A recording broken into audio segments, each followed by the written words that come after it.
Good morning, y'all. This morning I was listening to Dana K. White and Decluttering at the Speed of Life, the author for that, and I was listening to her decluttering strategies. I've listened to all sorts of different folks, and while I really like her method, I like the KonMari method, I like lots of other folks, but really I started thinking about my mom had this beautiful set of dishes growing up. We had two different sets that would live in our china cabinet.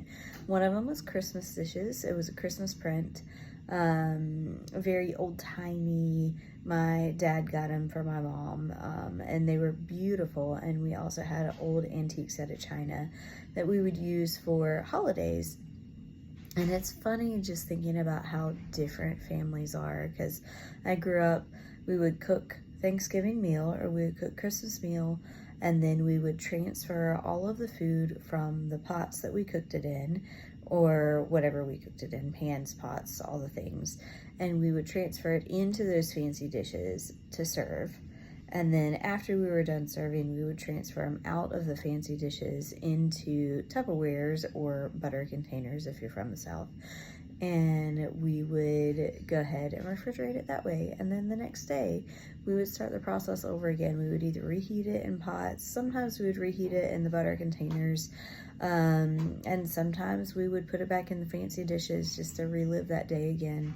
And it was a lot of fun, and I remember how special it felt. And I always told my mama if I inherited the dishes that I would use them, and some of them would probably break, and she was okay with that.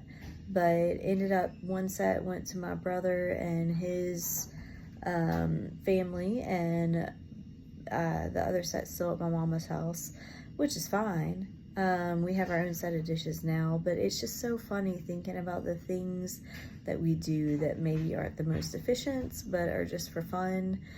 And I don't know that I have a space for fancy dishes. I don't know that I have a space where I want to move the food from the pots and pans, because I don't, into serving dishes, and then from the serving dishes onto the plates. Like, we're not a fancy family.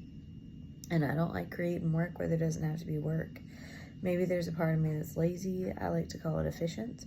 But it's really kind of beautiful just skipping the formality and skipping the process and really focusing on the family. And while I have beautiful, wonderful memories of when I was a kid, I don't want to repeat that for my kids, not in that same way. My vision for our family is to be able to go straight from pots and pans to our plates, and then sit around and talk exactly like my family did, because the talking was always way more fun than the food. But we had some amazing food, I'm not gonna lie.